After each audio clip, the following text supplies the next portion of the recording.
Hey guys, this is what if Naruto was in Danganronpa. No chakra. No Kurama.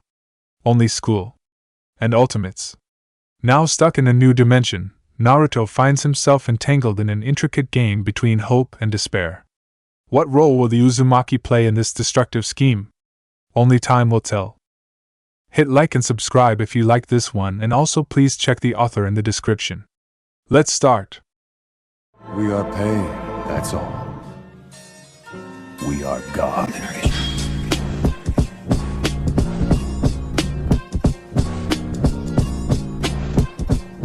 Chapter 1, Prologue, A Ninja's Escapade. Let it be known that Naruto never considered theft to be the first crime he would ever commit in his life. If he was going down the dark path, he'd rather do something more grand than just steal some stuff. Not that Naruto wanted to commit a crime in the first place, mind you. But you know, if he was going to do it, might as well have some fun with it. Seriously. How did he get into situations like this? That's the question Naruto had been asking himself for the past 30 minutes as he ran through the unrecognizable hallways of the building he was in, wherever it was. He didn't know how he had gotten here. One moment he had been fighting Madara alongside Sasuke. The next, he was here. Maybe it's because of that weird explosion. And by explosion, Naruto meant what Black Zetsu had done to Madara. The guy had betrayed the resurrected Uchiha at the last second and had used him as a literal chakra vacuum to suck up the chakra of everyone connected to the Shinju. It was a lot of people. During the whole ordeal, Madara had swelled up like some kind of pufferfish before exploding. The resulting explosion had blinded Naruto for a few minutes. When he came to, he found that he was now in these strange hallways. But more important than that, he couldn't use chakra anymore. Naruto being Naruto, he'd panicked and tried to contact Kurama and the other Bija, but to no avail. That had put him off. With no other options, the blonde tried to look around. It was then that he had ran into a man in a weird uniform carrying a flashlight. At first, Naruto had been relieved. He finally found someone. But he had no chance to get a word in before the man was shouting at him to get down on the ground for trespassing and that he was a thief. Naruto had no idea what the man was talking about. After the man tried to forcefully subdue him, Naruto made a break for it. The man came running after him, shouting thief the whole time. Still, even with no chakra, Naruto retained his physical prowess. The blonde was just too fast for the man in the strange uniform. This brought Naruto to the present, where he was running aimlessly through the dark halls of this strange building. He saw weird objects in display cases, as well as statues and elaborate paintings. Some items he recognized, like poems on scrolls. But for the most part, it was all bizarre to him. What is this place? He wondered as he stepped inside one of the larger rooms. He had to stop to marvel at some of the paintings. He had never considered himself much of an artist. That was Sai's thing. But even he could appreciate the beauty in art from time to time. Surprising, right? But his gawking soon came to a close when he noticed the man from before running into the room at top speed. Not only that, but two other men, both dressed in similar uniforms, entered the room from a different doorway. He was surrounded. Naruto silently cursed. I never should have stopped for the art. Art had not been kind to him today. As the whiskered blonde thought of his next move, the first guard pointed at him with sweat dripping down from his brow. Hold it. You're under arrest. Yeah. We already called the cops. Another said. It won't take them long to get here. You might as well give it up. Weighing his options, Naruto noticed a window to his right. A part of him knew that running away just made him look even more guilty, but at the same time, he had no idea what they were accusing him of in the first place. Stupid Madara. Once he was out of this mess, Naruto swore to get to the bottom of this. And to stick a kunai so far Madara's ass, the old Uchiha would never sit right again. With this in mind, Naruto charged the two men blocking his path, breaking past them without trouble. The other one tried to tackle him but missed and hit the ground instead. Triumphantly, Naruto leapt out through the window, smashing through the glass. It came raining down alongside the Uzumaki, whose tattered orange jacket fluttered in the night wind. Taking in the breeze, Naruto felt victorious for a split second. Having the cool wind wash over him did wonders to calm his nerves. But of course, this didn't last for too long. As he landed on the ground, Naruto was bombarded with unfamiliar sights to him. Tall buildings, bigger than anything back home, greenery that resembled nothing to the forests back in Konoha or anywhere in the Land of Fire. Heck, the trees here looked nothing like the ones B had obliterated. And there was a grand fountain. Naruto gulped. He suddenly realized that this was a far bigger problem than he had first assumed. Just where was he? Kurigiri Jin was not a man who liked to be awake this late. Given his position as headmaster of Hope's Peak, however, he found his nights being cut shorter and shorter. Why did I ever take this job? He thought to himself, holding back his sigh. He wanted nothing more than to take off his suit and finally lie comfortably in his soft bed. It's what he deserved after a long day at work. Running a school filled with ultimates just wasn't easy. The staff also had their weird quirks that were on par with the students. Not an easy job to put up with. And here he was, following after Tengen, who led him to one of the interrogation rooms in the police station in Tokyo. Having to drive out here, especially at this hour, hadn't left him in the best of moods. Just what is this about, Tengen-san?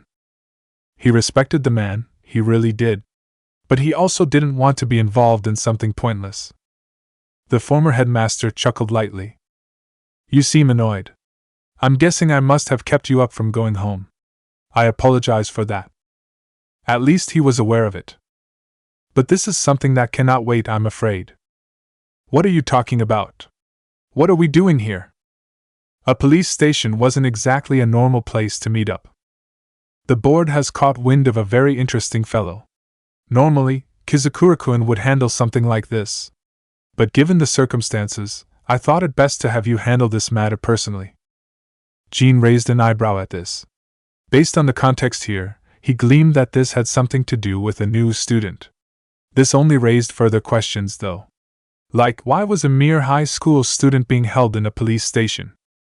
Before Jean could ask his questions, though, Tengen motioned for him to enter the observation room next to the interrogation room. Stepping inside, Jean saw the teen in question through the one-way mirror, his eyes studying the blonde. The boy was seated in the middle of the room with a simple table in front of him, staring blankly at the wall. What caught Jin's interest at first was the boy's getup. It was some sort of jumpsuit, with the jacket having seen better days, and open-toe sandals. He wore a mesh shirt underneath that. He also had a headband with a strange symbol on it. All in all, it wasn't the typical style of a teenager this day and age. Tengen chuckled. Seems he's caught your interest, Jean had to shake his head. How can he not? What is he wearing? It almost looked like some sort of cosplay or something. That's not the most interesting part in all of this, though. Jin's eyes went to his colleague. Meaning? This young boy right here just broke into the Tokyo National Museum. He made the guards look like fools. Jean had to admit, his curiosity had been piqued. This young teenager managed to pull that off. But then he remembered where they were. How was he caught? What did he steal? Tengen shook his head. He stole nothing. The only possessions on his person were some weapons. Outdated ones at that. Such as? Kunais and shurikens. Tengen looked amused. It was almost like he was a ninja with the way he broke in. The only thing that breaks that image is the orange. True enough. Orange just wasn't very stealthy. Regardless, the boy had still managed to pull off a potential heist, and all on his own. Orange or not, it was nothing to scoff at. He was only captured after he stopped running once he was out of the museum, Tengen explained. Something made him freeze up. Without that miracle, the cops were certain they wouldn't have been able to get to him in time. Not just that, but it seems like the boy appeared out of thin air. No records of him exist. Not in Japan, at least. The police want to widen their search radius, but that's going to take some time. Interesting. Adjusting his tie, Jean said, I understand the fascination with this boy. However, what does this have to do with me? And with the board? The board wants the boy to come to Hope's Peak in order to study his skills. Jin's eyes widened. What? But that's Dash. Tengen raised his hand. I felt the same way as you. Especially since he was in police custody. But given that the boy didn't steal anything, the board was able to persuade the police into turning him over to us without much trouble. Jin was aware of the political clout the Board of Trustees had at their disposal. It wasn't just their control of Hope's Peak Academy that made them dangerous. It's the influence they held on the country. But if they're willing to go this far, does this mean that? Jin trailed off, not daring to finish that statement. Tengen understood him well enough. Yes. It's for that project. The Azura Kamakura project. In order to create the perfect Hope's Peak needed to research the talents of the Ultimates extensively. No shortcuts could be taken. Not if they wanted to succeed. What title is this boy to be given? Tengen merely grinned some. Hearing what the man had to say, Jin felt like smacking his head against the wall. They can't be serious. It was necessary. It went a long way to make the police understand that the boy meant no harm, Tengen said, shaking his head. Of course, we still have to explain the details to him. Given that he hasn't said a word since he got here, I don't think that's going to be an easy thing. So we are to bring a boy we know nothing about into the school with the other students. That was basically a recipe for disaster. He has talent. That's all we need to know. Jin shot the old man an incredulous look. Talent. It was all the school cared about. Jin was aware of this course. He wouldn't be headmaster if he didn't. It didn't mean he supported the decision, though. Regardless, it seemed like his hands were tied here. Now that the Board of Trustees had spoken, there was little Jin could do. If they were standing together on this issue, then not even his position as headmaster could stop the boy's admission. That was the state of the current Hope's Peak Academy. Tengen turned to him. Let's go greet him, shall we? Naruto's mind was still numb. How couldn't it be? He was trying to wrap his head around everything that had happened to him in the past several hours. Suddenly being in that building, finding himself in a strange new place he'd never seen, transported to this facility. No matter how much he thought about it, his mind drew a blank. Where am I? It was all Naruto could ask himself, over and over again. He wasn't in the middle of the war. Not anymore. He wasn't even in the land of fire for that matter. Not only that, but he had no chakra. And no Kurama. His situation was looking rather grim, he had to admit. Naruto didn't even care to know why he had been brought here. That could come later. Right now, he just needed to be calm and try to find some answers. However he could. But how am I going to do that? He had no place to go, no one he knew. All he had were the clothes on him, and whatever natural instincts he had developed over the years in his training. With his mind so embroiled in these thoughts, Naruto didn't notice the two men who walked inside the room a moment later. His attention only went to them when the younger of the two sat on the other side of the table, his arms folded. It seems like you've been through a lot tonight, young man, the man spoke carefully, choosing his words with great care. I can't even begin to imagine what must be going through your mind right now. Naruto said nothing to this. He could tell that this guy had a better attitude than those other men in the strange outfits from before. At the very least, he wasn't yelling at him. However, there is an offer that we want to extend to you, no strings attached. Despite himself, Naruto perked up when he heard this. An offer? What kind of offer? How would you like to attend Hope's Peak Academy? Chapter 2, A New Life. Naruto stared out the window of the so-called car he was in, taking in the sights around him. He had been stuffed in another one of these cars before when those policemen came to arrest him, but he had been too out of it to marvel what he was seeing now. This really was a new world.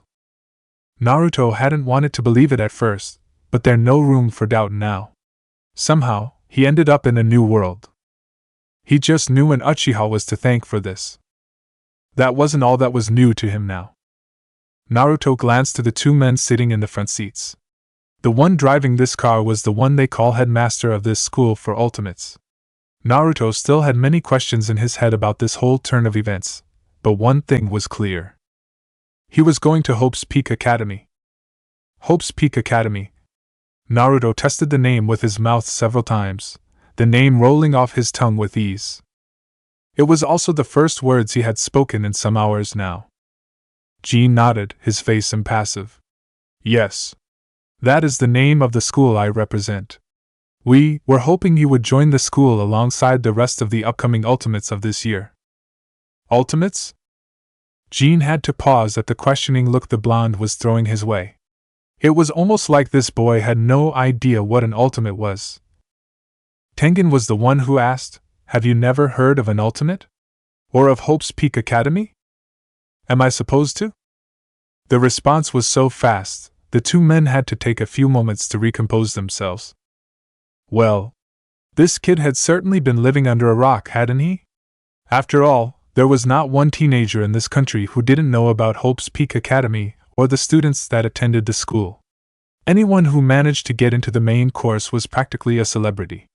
And yet, this boy in front of him didn't know anything about that. Jean had to discreetly pinch himself to make sure he wasn't dreaming. Tengen chuckled, finding more humor in the situation than Jean. "You're not from around here, are you?" Naruto looked at the men before him, silently going over his options. Right now, he had no idea where he was, or how he could get back home. He didn't have chakra, and Kurama was no longer inside him. As alarming as those facts were, Naruto knew the more pressing issue here was his lack of information. He needed to know more about this place, about where he was. But could these two men help him with that? Heck, would this Hope's Peak Academy help him? Or would it be a waste of time? Coming to a decision, Naruto tried to look as confident as he could. "I'm not from any of the big areas. I come from a village." "Yeah, a village. Deep in the woods. We mostly keep to ourselves. Contact with the outside world is few and far between. So you have to apologize my lack of knowledge when it comes to this stuff." He had to mentally pat himself on the back for his quick thinking there. He didn't want others knowing about his true nature. Not right now, at least. Maybe never. Jean didn't bother to hide his surprise. "I see. I have heard that such communities existed. I didn't think a member from one of these remote places would cause this much trouble for us, though." Naruto scratched his cheek. From what little he had been able to understand when he was being brought to this place, it seemed like the building he had appeared in was very important to the people here, culturally wise anyway. It was so important that they had guards watching the property. Strange-looking guards in weird outfits, but guards nonetheless. "Yeah, sorry about that. I didn't mean to cause any trouble like that. It was an accident. I had no idea that place was so important." "Why did you come to the city?" Tengen asked, jumping straight to the next point of interest. "Surely you must have a reason for leaving your home like this." He was here involuntarily, but Naruto couldn't say that, now could he? "I wanted to see more of the world. I was just curious." "And your clothes?" Jean questioned. He was glad the boy was being cooperative with them. Things would go a lot smoother this way. "You look like you've been in a war zone."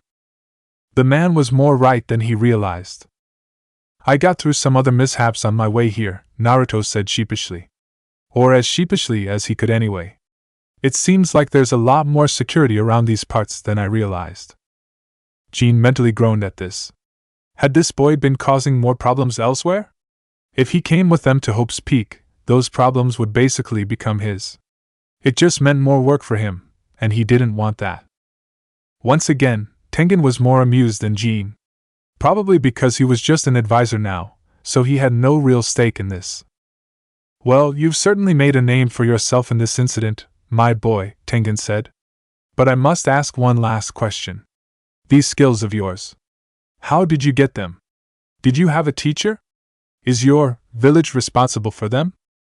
Naruto had to think about how to answer this a bit more carefully than the previous questions.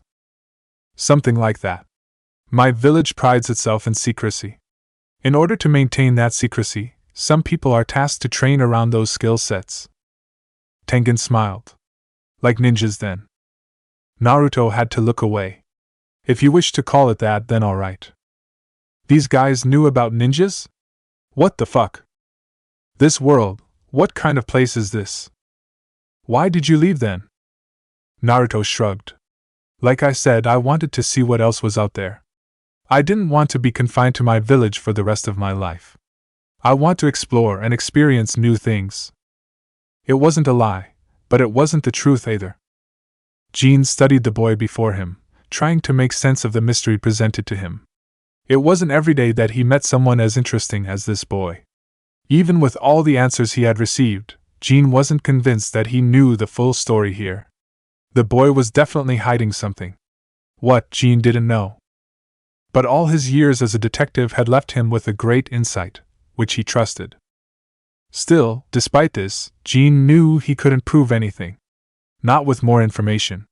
And without knowing where the boy's supposed village was. He held back a sigh. I think it's time for me to ask you guys some questions, Naruto said and leaned back in his seat. I think it's only fair after everything you've asked me. Jean and Tengen shared a look with one another. Fair enough. Jean turned to him again. What do you want to know? Naruto watched as the car pulled up to a really grand-looking house in the suburbs. The house was just as big as his apartment complex back in Konoha. Maybe a little smaller. But still. Who needed this much space? Tengen chuckled when he noticed Naruto's look. Really big, right? Naruto nodded. Yeah, no offense, old man, but I think it's a waste of space. Tengen looked more amused now. You're right about that. But, and I don't mean to brag, I have more money than I know what to do with. So I may have gone a bit overboard with my spending. Naruto didn't respond and instead got out of the car with Jean and Tengen doing the same. The blonde gave the odd-looking machine a sour look. It wasn't that he didn't like riding in the vehicle, it's just that he could probably run faster. Not to mention that staying seated in one place for so long like that, it just wasn't in him. He should probably get used to it though, if this Hope's Peak Academy was anything like he was told. Yes, Naruto was going to school. But not just any school. Apparently this school was very special, so special in fact that every high school student in the country wanted to attend. It was that famous. But what exactly made it so famous? Well, it had to do with the students that went there. They were all talented individuals specializing in one field or another, earning them the title of ultimate.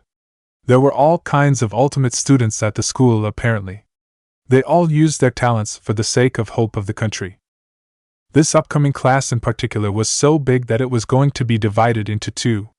Naruto was going to be attending one of these two classes, or so Jean told him. None of this particularly mattered to Naruto all that much, though. Talent, celebrities, hope, whatever. Sure, he thought it was noble what the school was doing, especially for the country of Japan. Having the best-suited individuals on the front lines of every major job field was sure to produce nothing but positive results for the future.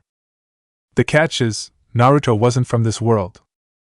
The Uzumaki didn't want to sound like an egotistical asshole, but the dealings of this world had nothing to do with him. His main priority was to find a way home, and fast. He needed to see the Fourth Shinobi War to the end. This meant kicking Madara's resurrected ass once and for all. He couldn't do that if he was stuck here, though. Plain and simple, the only reason Naruto took Jean on his offer of joining Hope's Peak Academy was for the benefits that came with graduation, and of the possible connections he could make here. From what Naruto could see, the best chances he had of finding someone who could help him return to his world was through this place. Until something better came around, Hope's Peak Academy was his best choice at the moment. This was why Naruto had been given the title of the Ultimate Ninja. It was lousy as far as Naruto was concerned, but he had pretty much confirmed to them by this point that he was a ninja. Or close enough to them that he could be called one. There was also the issue of money and housing to settle. Naruto had neither here. This explained why he was here now. I'm gonna be staying here? Naruto said out loud, still shocked by the size of the house. Tengen chuckled. You said you're not from around here? I'm not sure how you've managed to get by up until now, but considering that we're making you stay in one place, I figured it was the least I could do. Naruto was flattered, he really was. He would have been fine staying at the so-called dorms like most students did, but then Tengen went and offered this to him. Jean did not approve of this decision, but Tengen had been insistent about the matter. And so, here they were. This is where we part ways, Jean spoke. My house is in the opposite direction. And not as big. Naruto glanced at him before turning to Tengen again. He had to wonder why he was staying with the old man, but not with the headmaster. Was there a reason for that? Or was it at random? Or maybe was it because Tengen had the bigger house? They did say it was to help me adjust, but Naruto didn't buy that excuse. He wasn't great at reading other people like some of his friends, but he still trusted his gut above anything else. And his gut was telling him that there was something else going on here. Jean drove off after that, promising to call Naruto first thing in the morning. The Uzumaki simply watched the car speed away, still trying to wrap his around such a machine actually existing. It wasn't just the car either. It was the whole world around him. Everything was different. Roads, houses, buildings, technology. Some seemed reminiscent to the technology back in his world. But it was still a lot to swallow for him. Shall we go? Naruto followed after Tengen, who led him to the house. There was a pretty long driveway that led to the property, and a big fence that kept people from entering without permission. Naruto felt that it made the place look more unwelcoming, but maybe that was the intention. I don't spend much time here, Tengen told him as the two stepped inside the home. There was a big living room waiting for Naruto. It was a pretty standard-looking living room. The furniture looked expensive, as did the tables. But it was something that could come out of a magazine. It didn't look personal. Naruto had to stop himself from gawking at the giant TV, though. I'm usually back at the school, working long shifts or taking care of other matters, Tengen continued as he showed Naruto the other rooms in the house. The kitchen was pretty massive too, with marble as the foundation. There was a dining room next to it. Tengen kept a study as well, which was actually the room he used the most, aside from his bedroom of course. There was a bathroom by the kitchen, which was for house guests. A laundry room stood past the kitchen. Finally, shooting off from the living room, there was a hallway that led to the bedrooms. There were 3 rooms in total. One was Tengen's, and the other 2 were unoccupied. You'll basically be having the whole place to yourself, Tengen concluded as he showed Naruto the room he was staying in. That's kinda strange, isn't it? Naruto finally said while inspecting his new room. He was grateful for it. It was clean, and was a lot bigger than his room back in his cheap apartment in Konoha. Aren't you supposed to be watching me? Is there supposed to be a double meaning in there somewhere? So this old man was sharp, huh? You're keeping me close to you because you don't trust me. Naruto looked at the man, the two locking gazes. That's why you offered me a place here and instead of having me stay in the dorms like normal students do. Tengen chuckled and clasped both hands behind his back. So you picked up on it. Despite seeming distracted, you've been keeping a close on everything. Not bad. Your ultimate ninja status won't disappoint the school. Naruto did not say anything to this. He wasn't going to get sidetracked and let the man not answer his question. Tengen picked up on this and chuckled louder. I guess I wasn't wrong about you. Lying to you will probably do more harm than good, so I guess the truth it is. Naruto decided to take that as a compliment. Despite your skills, you're not a very good liar, Tengen said. Or rather, it's more like your eyes betray you. The headmaster noticed this as well. You weren't telling the truth back there. Naruto opened his mouth, but Tengen quickly raised his hand. Don't bother. I can tell that you don't mean any harm. It's the reason why I had no problems with letting you join Hope's Peak Academy despite your questionable background. And by questionable, he meant practically non-existent. Tengen continued. But I will admit that I am quite intrigued. In you, I mean. I doubt you'd be forthcoming if I asked you now, and you'd probably vanish without a trace if I pushed you too hard. This arrangement will benefit us both greatly. It will give me plenty of time to unravel all your secrets. Naruto didn't know what to say to this. He hadn't expected the man to be so truthful with him. Now that you've told me this, you know I'm going to be on my guard, right? Hell, I can walk out the front door right now, old man. Tengen didn't believe this, though. I highly doubt that. The fact that you accepted our offer to join the school shows that there's something you need there. That's why I'm sure you'll be sticking around for some time. At the very least, until you have found whatever it is you're looking for. Naruto had to stop himself from cursing. Was he really that easy to read? 'Cause this old man had him pinned down good. Also here. Those thoughts ceased when Tengen threw a familiar pouch at him. Naruto's eyes lit up in recognition. That's the only thing you have on you, right? Besides your clothes, I mean.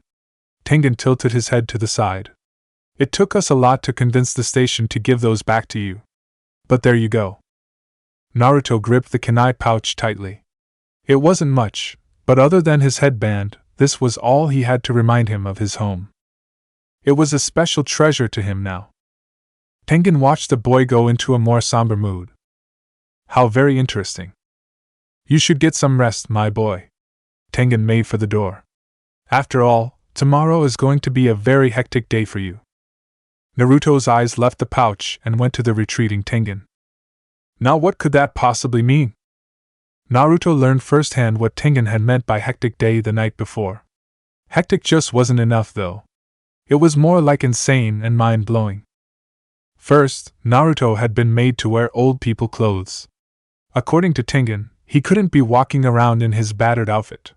It would just attract too much attention. But since Naruto didn't have any other clothes on him, Tengen had lent him some of his old clothing. Since Naruto was taller and a lot more buff, for a lack of a better word, the clothes had been painful to put on.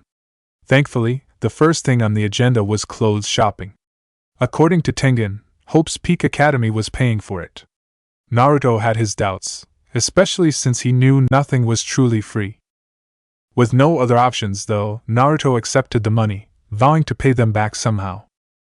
Next was a phone. And here was where things got interesting. And by interesting, Naruto meant bizarre. How the hell do these things work? Tengen watched with great amusement as Naruto continued to poke his new phone, on the verge of his tearing his own hair out. The blonde had chosen an orange case for it, as to be expected. But other than that, he bore no love toward the little machine. It's usually people my age who struggle with technology these days. So seeing someone so young sharing in our pain, it's a wonderful feeling. Naruto would have glared at him were it not for him trying to figure out the phone still. This was almost like a challenge, and Uzumaki Naruto never backed down from a challenge. But that wasn't all that Naruto had to deal with today. Jean had called earlier and informed him of his placement. Hope's Peak Academy was fast when it came to securing talent.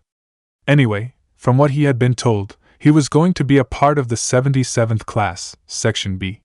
He was going to have 15 other classmates. Compared to the academy back in Konoha, the classes here were a bit smaller. Not that it mattered to Naruto all that much. He wasn't here to make friends. He was here to get back home. The fact that attending class wasn't mandatory was a huge plus to him.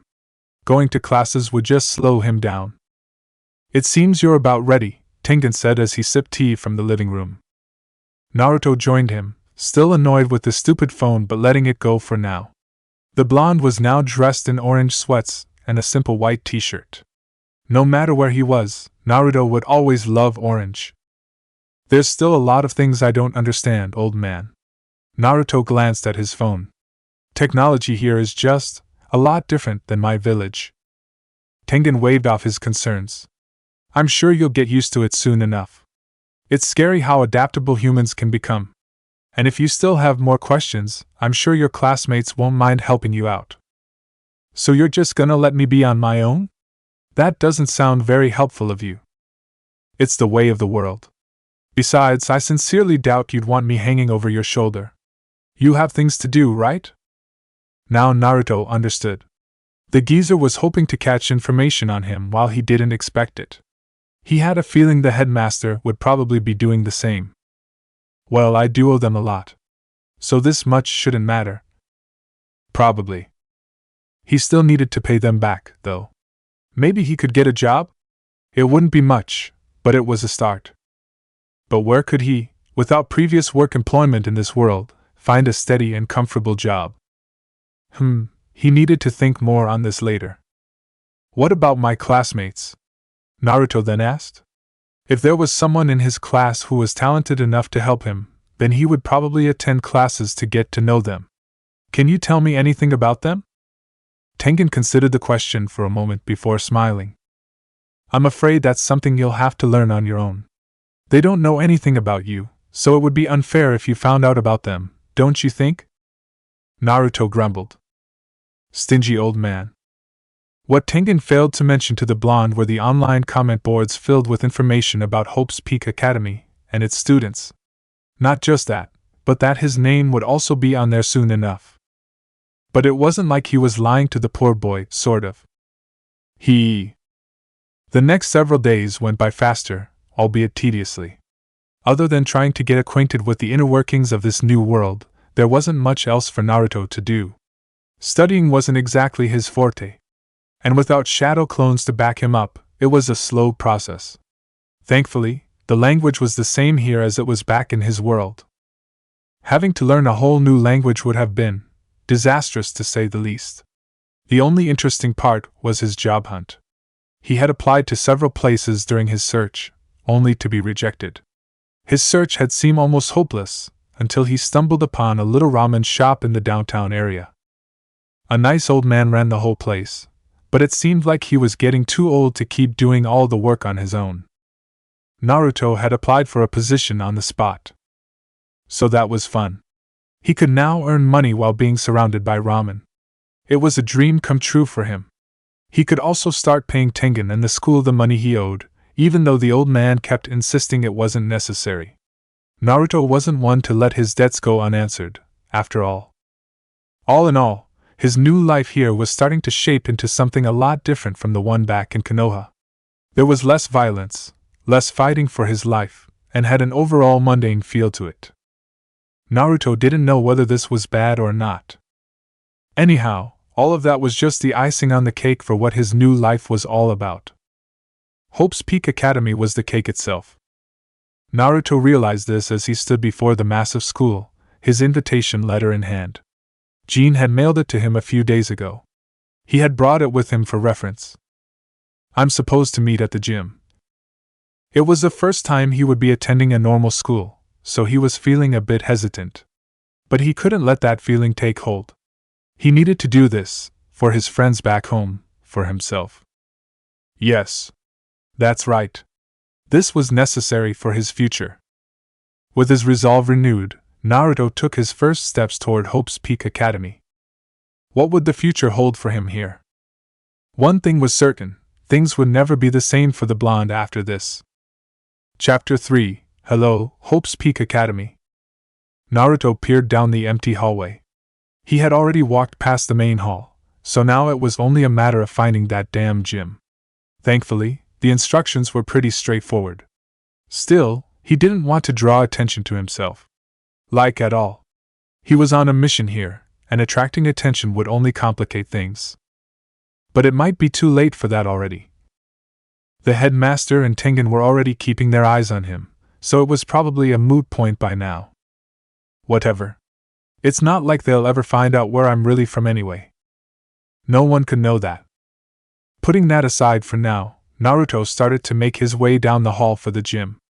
As he turned the corner though, he suddenly bumped into someone. Acting fast, Naruto not only steadied himself but also made sure to grab the other person by the wrist before they went tumbling down. I need to be more focused on my surroundings, Naruto thought with a shake of his head. It was here where the sound of someone crying reached his ears. Looking over to the person he had bumped into, Naruto realized that it was a girl. A very beautiful one at that. She had long, choppy, dark purple hair that was cut unevenly. She had light, grayish-purple eyes with a beauty mark under her left eye. She wore some kind of nurse outfit and had most of her left arm and right leg bandaged up. All in all, this girl had a very peculiar appearance. Naruto then remembered that she was crying. I am so sorry, she apologized to him, stepping back and clutching her arms over her chest. I didn't think anyone else was coming, so I wasn't paying attention, and I'm sorry. Naruto scratched his head. This girl was, odd to say the least. He couldn't put his finger on it either. It was almost like she was expecting him to lash out at her. Huh. But first things first. You don't have to apologize so much, you know? It's not like it's your fault. I was the one who ran into you. So it's cool, okay? The girl's eyes widened. Yeah. Naruto had to take a step back. What? What's wrong? She was staring at him like he was from another planet. I wasn't expecting you to apologize, he. She then started giggling to herself, her face bright. Naruto was stumped. This girl had gone from being teary-eyed, to confused, to happy in the span of a few seconds. That was a lot of emotions right there. She twiddled with her fingers. I am so happy. It was Naruto's eyes that widened this time. That pose of hers, it reminded him a lot of a certain Hyuga friend of his back in his world. In fact, the more he looked at this girl, the more he realized that she and Hinata looked very much alike. But he needed to perish those thoughts. This girl wasn't Hinata. Trying to compare the two would be unfair to both of them. The girl began to squirm under his gaze. Is there a reason you're staring at me like that? Her eyes widened again. It's because I'm so unsightly, isn't it? I am sorry. She clutched her head in fear. Would it make you feel better if I took my clothes off? What the fuck? That's not it. Naruto did his best to try and calm the girl down. You don't have to do that. Seriously. I was just thinking of something is all. It's not your fault. The girl began to calm down, putting Naruto at ease. The blonde felt like he had wasted so much energy just talking to this girl. But at the same time, he didn't think of it as annoying. Weird. Anyway, what are you doing out here? Naruto looked past her toward the door behind her. It was labeled as the gym. Are you going to the gym too? Why, yes. I'm going to the entrance ceremony for this year. She clutched her arms again.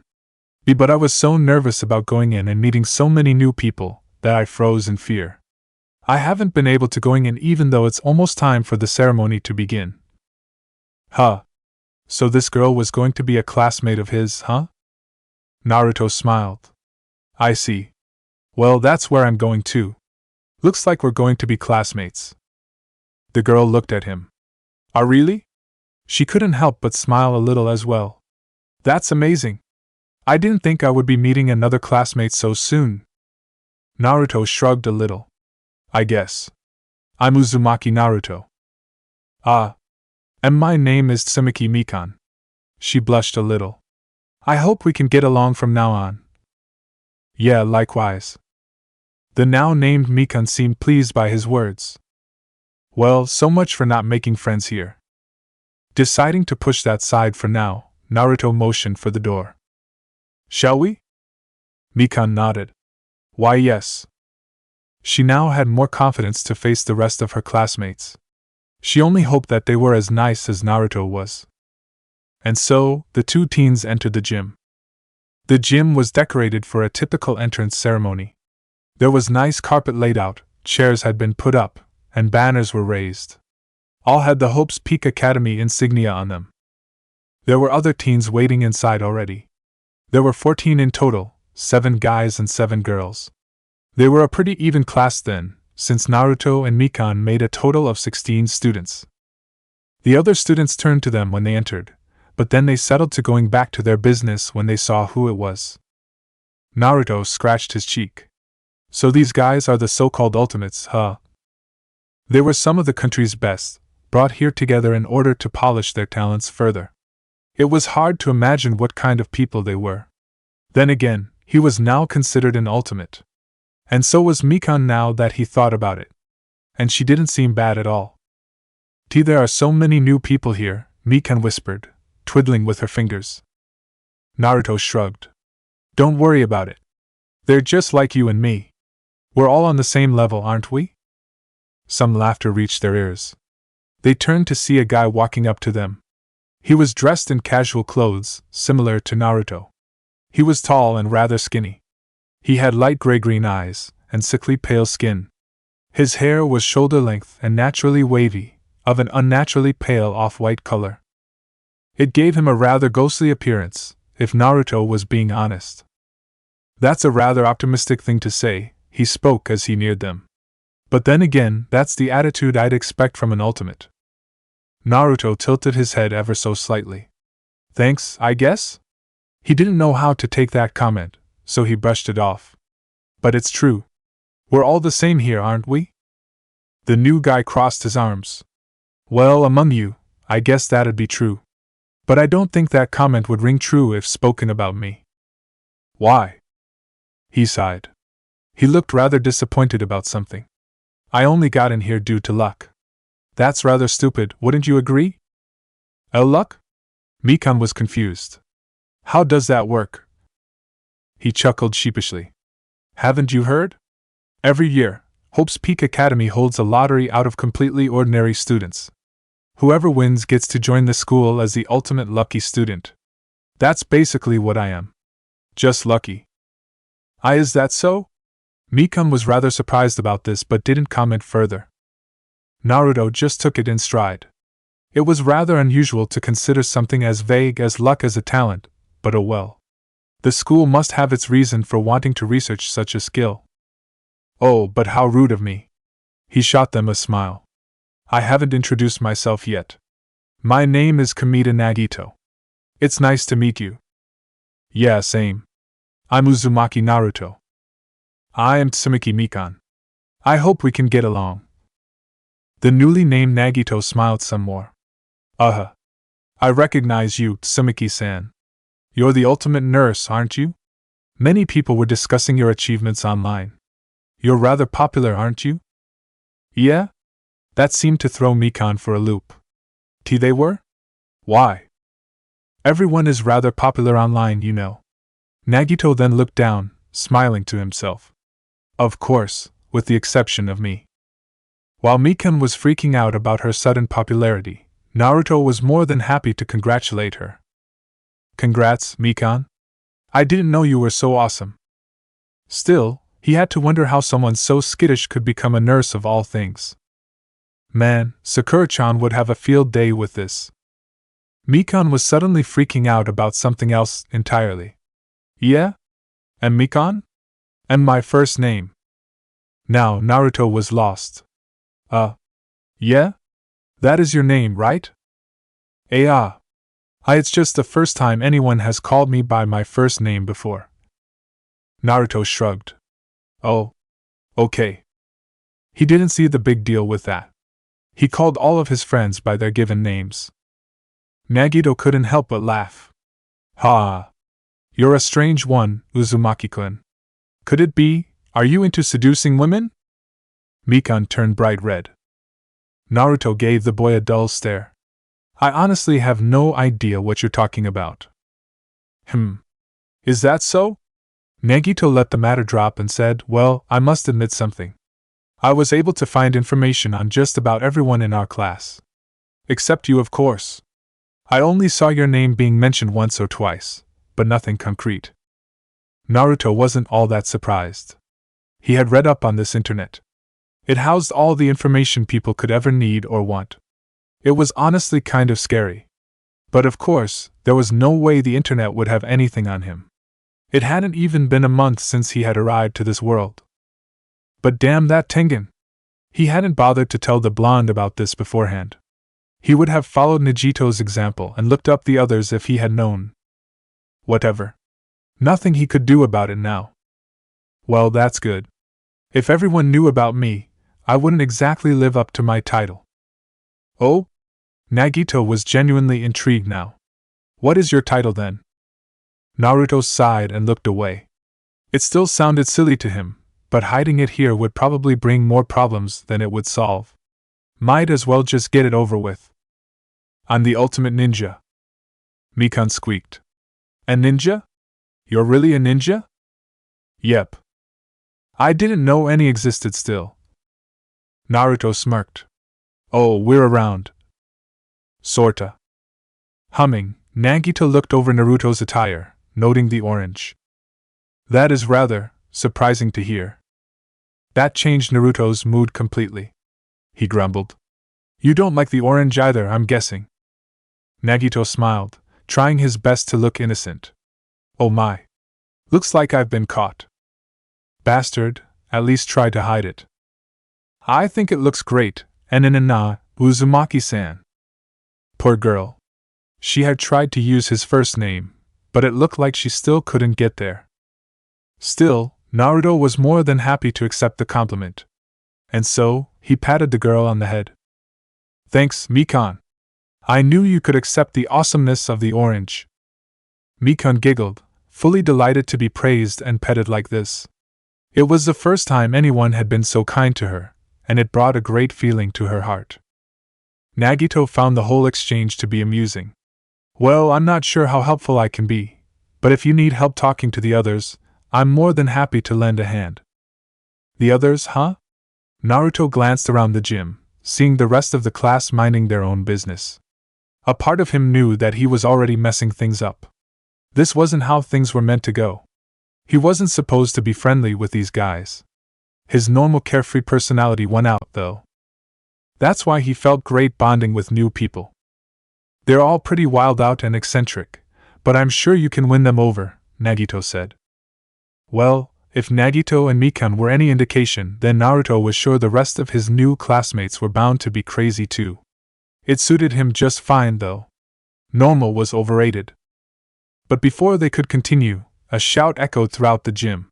It was one of the girls. A very well-endowed girl at that. She had a very athletic and curvaceous body. She had tan skin, dark gray eyes, and very unkempt chestnut hair. She wore a short-sleeved white shirt with the top few buttons undone, exposing a large amount of cleavage. She also had on a red miniskirt and cream-colored loafers. The girl seemed to be picking a fight with one of the guys. A very masculine guy at that. Seriously, the guy could give the rakeage a run for his money in terms of muscles. He had on a white tank top under a blue tracksuit, with the jacket wide open. He had chains around his neck with a whistle hanging from the middle. And was a blue electric aura coming out of his eyes. What the heck? Naruto had no better reaction than that, blinking as the two suddenly began to trade blows with one another. Chairs were sent flying off, and some of the floor began to tear apart. What is this? A girl with dark red hair exclaimed. She had light freckles across her cheeks and had olive green eyes. She was holding a camera. She was dressed in some kind of pale green uniform, probably from her old school. These guys are crazy. Nagito didn't seem fazed at all. Oh, I guess Owari-san is as hot-blooded as I heard. Is this the famed Japanese lunchtime rush? A beautiful pale blonde shouted in excitement. She was dressed the fanciest out of all the teens here. Her blue eyes were dancing with elation as she watched her two classmates fight with one another. Miss Sonia, it isn't lunchtime yet, one of the other students informed her, pointing to the obvious. It was another guy, and he had hot pink hair, probably dyed. His teeth were pretty sharp too, reminding Naruto of that shark guy from the Akatsuki. He wore a blue jumper with several hot pink markings and a black cap to go along with it.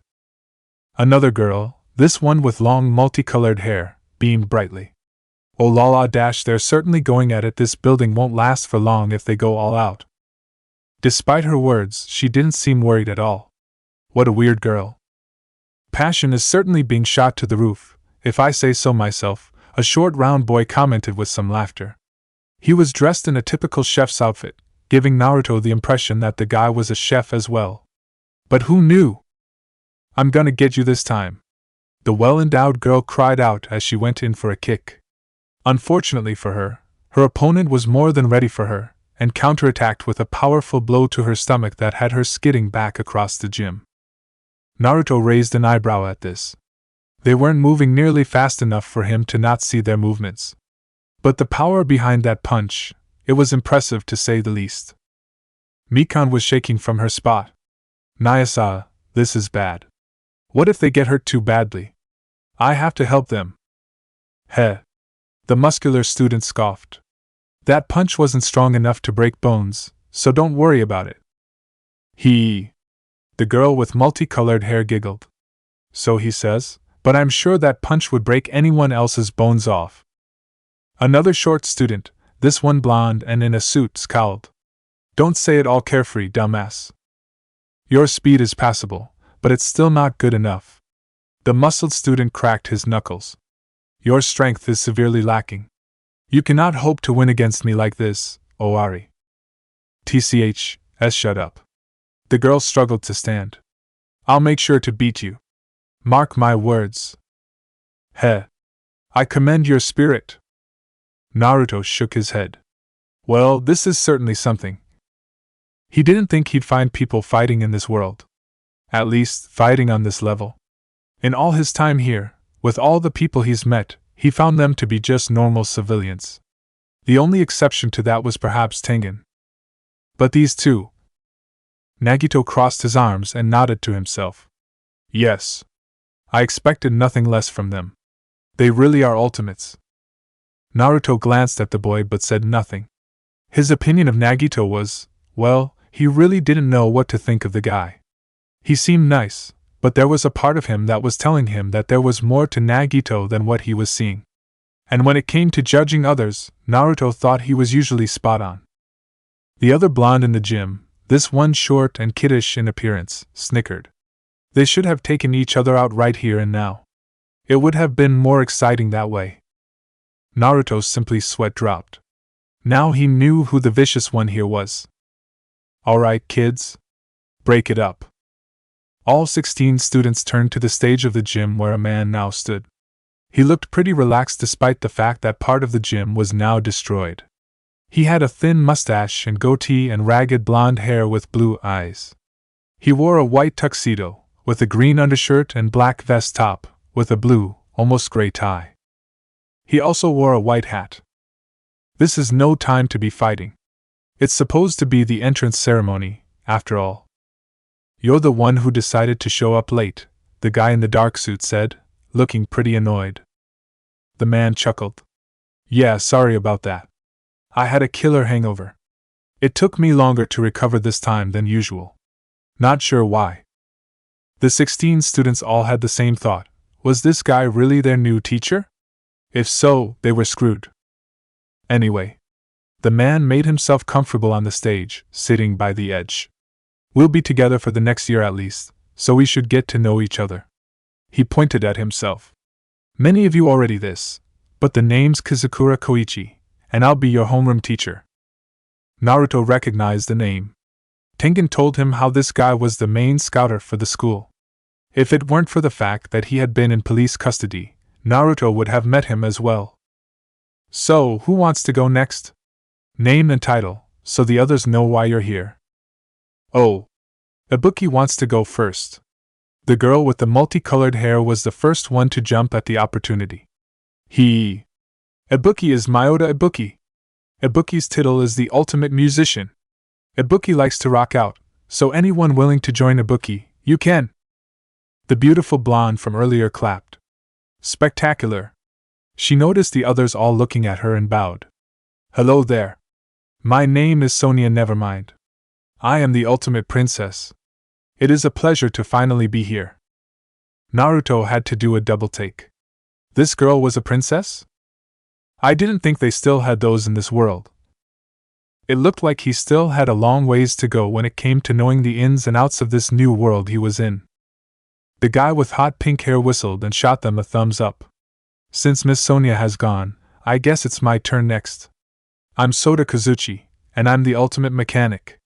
Nice to meet you all. Well, he was certainly very eager, wasn't he? The girl with short red hair stepped up next, giving a friendly if not nervous smile.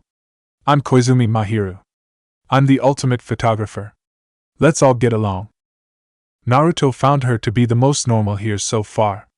Other than that, he had no strong opinions about the girl. Mem. So many great things to look at here. The short round guy in the chef outfit spoke up next. My name is Hanmura Teruteru. I'm known as the ultimate cook. He grinned. But I'd rather if you guys called me the ultimate chef instead.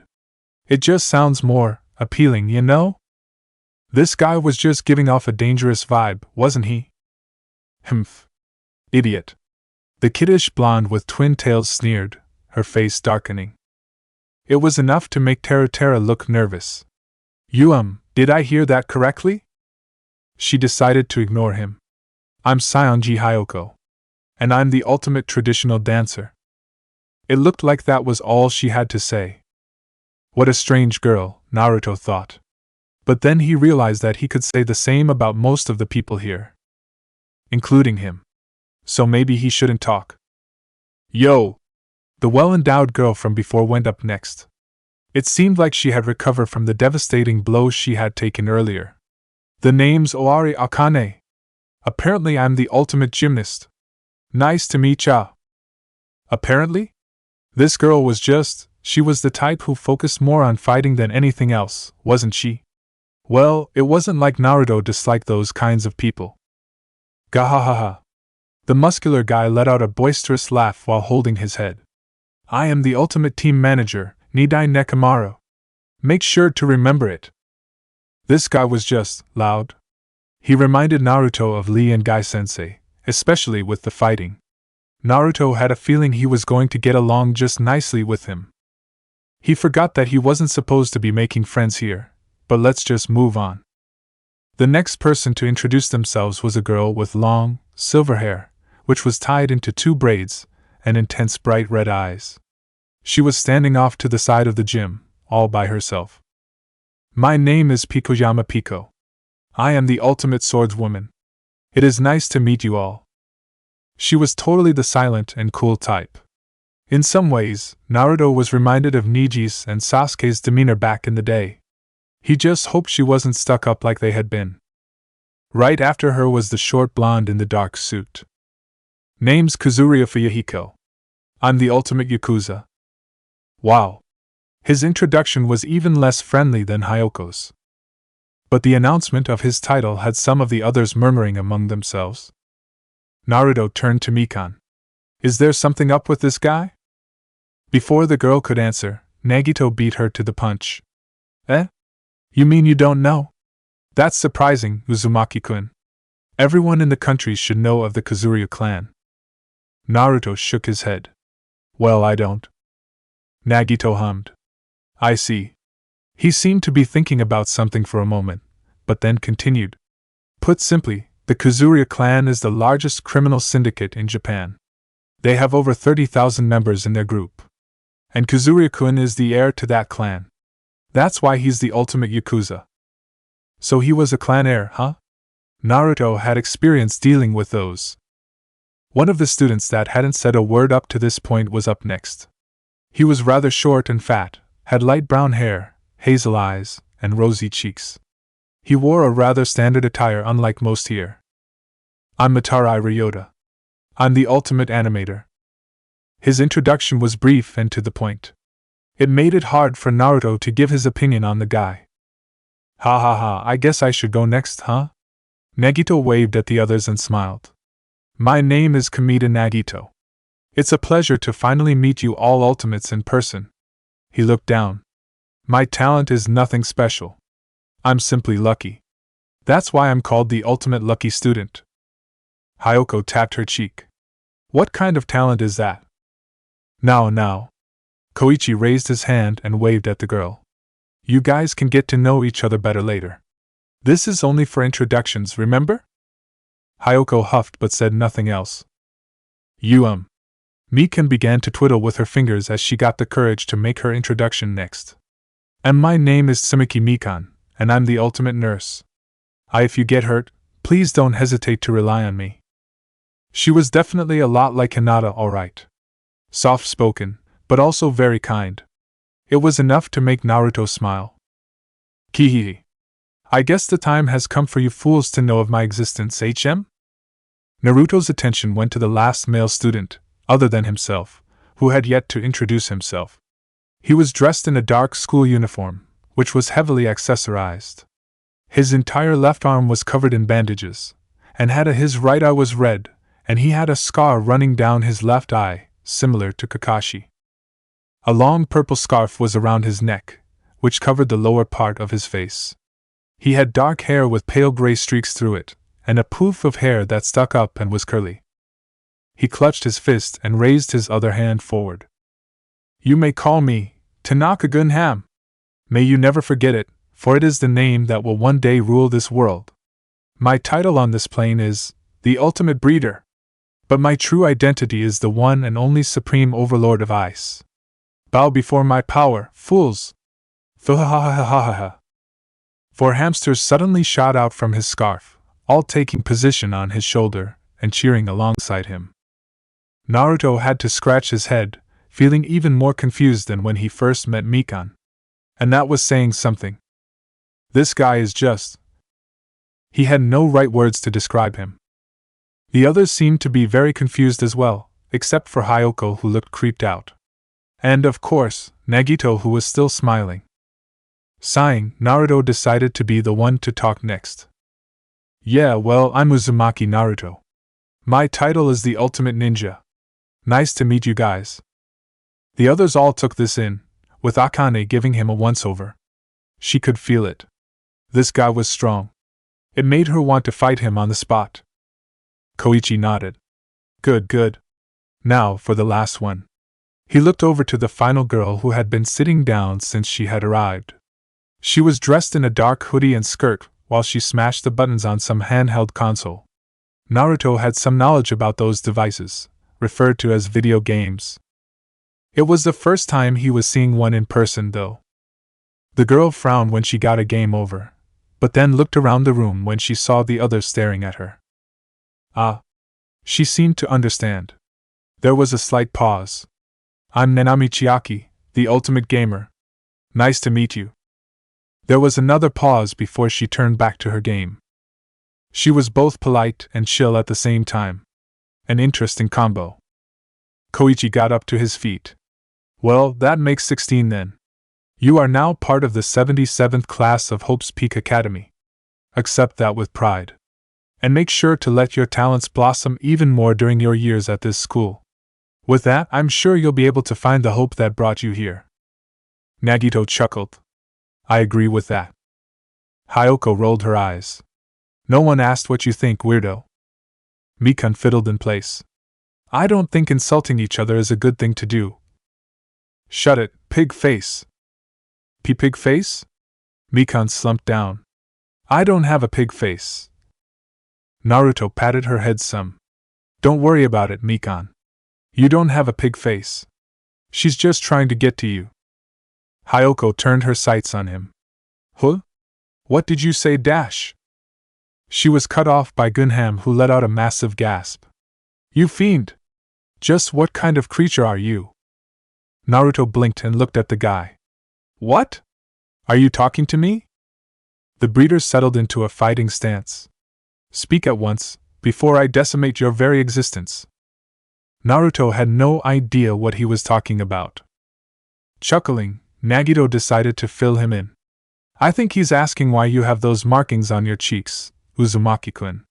He paused for a moment. To tell you the truth, I was rather curious about them myself. Huh?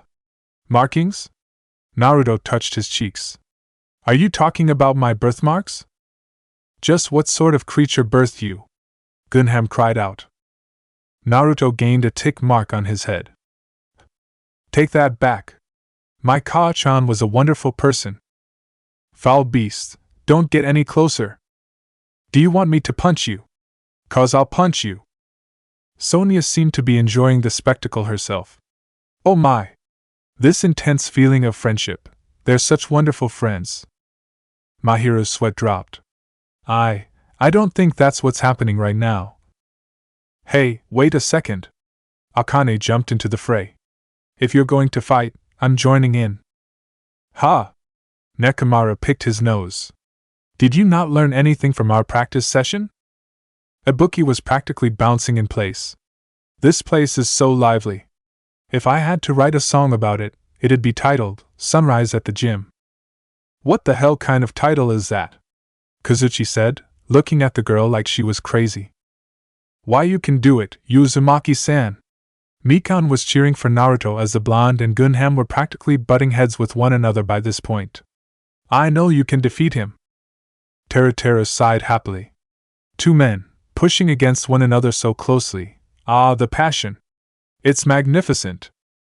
Fuyuhiko crossed his arms and glanced to the side. Humph. Idiots. Pico had no comment, and neither did Ryota. Chiaki merely lowered her game console for a moment before bringing it back up.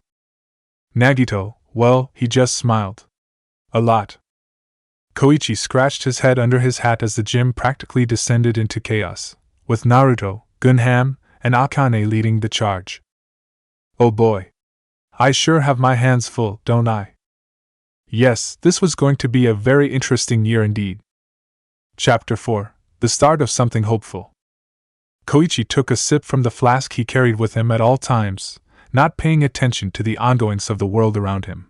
He didn't like to be awake this early, and he usually wasn't.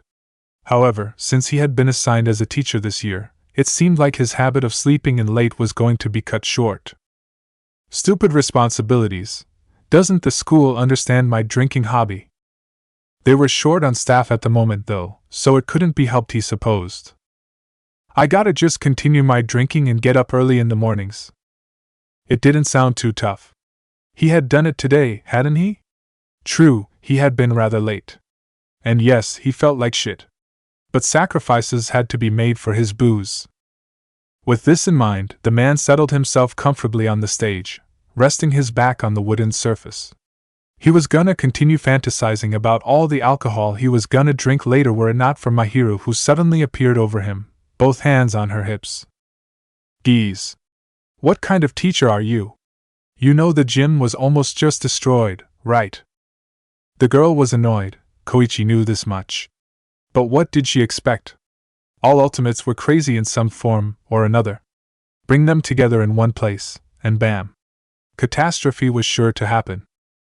Sitting up, Koichi was about to explain this to the girl but stopped when he noticed the rest of his class staring at him with a mixture of annoyance, disgust, and just impatience. He didn't make the best first impression, did he? What's this? I thought you guys were fighting it out. Nekomaru, who held Akane by the back of her shirt, grunted. I was able to calm them down, somehow. Akane struggled against him. Let me go, old man. Things were just starting to look good. Naruto scratched the back of his head. A three-way doesn't exactly suit me right now, Akane. I just wanted to sucker punch Gunham. The beast tamer scowled. Why you? How dare you call me by such a name? Huh? Is there something wrong with calling you that? Gunham looked like he wanted to say something else but held himself back. Instead, he crossed his arms and looked away. Humph. Very well. Address me so casually if you must. Just know I'm prepared to destroy you at a moment's notice. That is the power I hold. With my 4 dark devas of destruction. Fuhahahaha. His 4 hamsters came flying out from his scarf again, all cheering alongside their master. Naruto, being Naruto, stepped up to the laughing breeder and looked at the hamsters with curiosity. Whoa. You really do have hamsters living inside your scarf. That's so cool. Sonia was right beside her fellow blonde, also mesmerized by the hamsters. He is right. It is incredible. And they're so cute too. Ugh. Gunham tried to step back, not used to people being so friendly with him like this. Step back, you fools. Otherwise, you'll get blown away by my automatic barrier. Oh my. Sonia gasped, believing the boy. I don't want something like that to happen. Naruto shook his head. Calm down, Sonia. He's just kidding. Right. Hey, you guys, this isn't the time for this, Mahira said from on top the stage. We're supposed to be having our entrance ceremony, remember? Mikan twiddled with her fingers. But we've already introduced ourselves. What else are we supposed to do? Mahira turned to Koichi. That's what our new teacher is supposed to tell us, right? The man brought his arms up in defense. See, calm down, Kozumi-chan. Don't call me that. All right. Koichi coughed into his hand and put his flask away. Well, we do have one more matter to attend to today, he told them as he stood up again. Actually, more like 2. Fuyuhiko HM'd. And what are they? He just wanted to get this done with as soon as possible. It's a tour of the school, of course. Koichi grinned. I know some of you have been here before, but many of you haven't. That's why it's best if you get a feel for what your new campus looks like. You'll be here for the next 3 years, after all. Assuming none of them failed the practical exams, of course. Hayoko tapped her cheek. Then we can start right now. She too wanted to leave already. She wanted to go home and eat her candy on her bed like she usually did during this time of the day. Not so fast. Koichi walked up to the podium on top of the stage. There, he pulled out a basket and showed it to the class. All your names have been written on sheets of paper and put in here. One of you will come up and draw a name, and whoever you get will be your partner for today. Koichi hadn't been the one to come up with this idea. He was originally just going to let them do whatever they wanted. But then Tengen had come up to him a few days ago and suggested this idea to him. While it was rare for the advisor to do something like that, Koichi went with it, mostly so that he could seem sophisticated to his students. Hayoko huffed in annoyance. Why do we have to pair up? I don't want to be close to any of these idiots. Teru chuckled nervously. Your appearance doesn't match your attitude at all. Nagito, on the other hand, seemed excited about the idea. Ha! So wonderful. I'm sure everyone will get closer because of this activity. Mikan glanced at Naruto, who was scratching his head. She was hoping she would get paired up with him. But would he even want that? No, there's no way he would. She would probably just be a burden to him. Koichi placed the basket by the edge of the stage as Mahiro went down to join the others. Well? Who wants to go first? Ibuki! Ibuki gets to be first. Once again, it was the enthusiastic girl who volunteered herself. Naruto was amused, finding her enthusiasm to be very addicting. The girl was humming to herself as she stuck her hand in the basket. She ravaged through the sheets of paper for a few seconds, probably to build up suspense. It was just her style to do something like that. Ugh, just pick one already. Hayoko shouted, annoyed. Ibuki finally pulled out one paper, which was folded. Opening it up, she read the name out loud. Nanami Chiaki? She started laughing. Ha ha ha ha, Ibuki's partner is Chiaki-chan. Said girl was too busy gaming to pay attention, making Ibuki pout. There needed to be more excitement here. The second person to choose was Kazuchi, who stepped up to the plate almost immediately. Stay back, all of you. I have to choose Miss Sonia. Naruto tilted his head.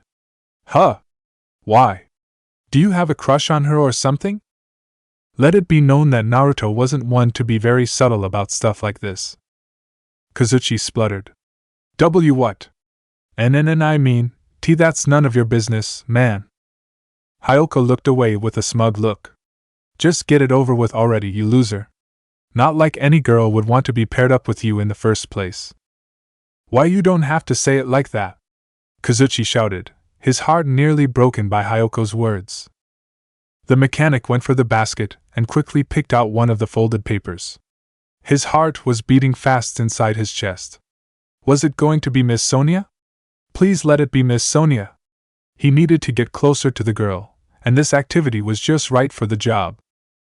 His hopes were shattered a moment later. Kamita Nagito. Nagito chuckled.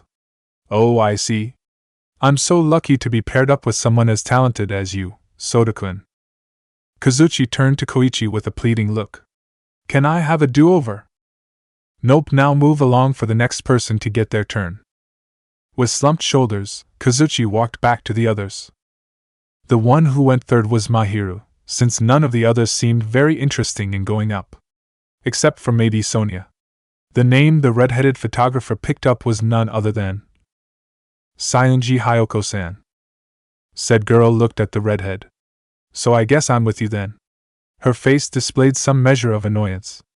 No matter who she was paired up with, it would still feel like a chore to her. Mahiro, though, offered her a friendly smile. I hope we can get along. Hayoko was taken back a bit by the smile but quickly recovered. Whatever. Naruto's eyebrow rose. Was Hayoko happy just now or what? Hard to tell with someone like her. Sonia decided to go up next, a bounce in her step. This was the first time she was ever doing something like this. It made her heart beat with excitement. Although she was a bit wary by the looks that Soda Man was giving her, she should probably stay far away from him. The princess pulled out a name from the basket with ease and read it out loud. Let's see. It says Tsumiki Mikan. The nurse in question squeaked. And me? She didn't think anyone would pick out her name. Or more like, she had been hoping Naruto would. Her dream didn't come true though. Sonia quickly ran up to her. Let's get along on this adventure, Tsumiki-san. Mikan nearly tripped from having the girl so close to her. Why yes. Let's do our best. Naruto was happy to see that the girl was getting along with the others. Nekomara followed afterwards, his massive hand reaching for one of the names inside the basket. My partner for today shall be Kuzuryo Fuyuhiko. The Yakuza didn't look all that pleased by this development. Then again, he hadn't looked happy once since he had gotten here. Laughing, Nekomara made his way over to Fuyuhiko. Ha ha! We shall make sure to have the best record out of everyone else here. Fuyuhiko twitched. This isn't a competition, dumbass. Nekomara didn't look fazed at all by his comment, and instead continued to laugh. Naruto decided to take his turn here, tired of waiting. Nagito shot him a wave. Good luck, Uzumaki-kun.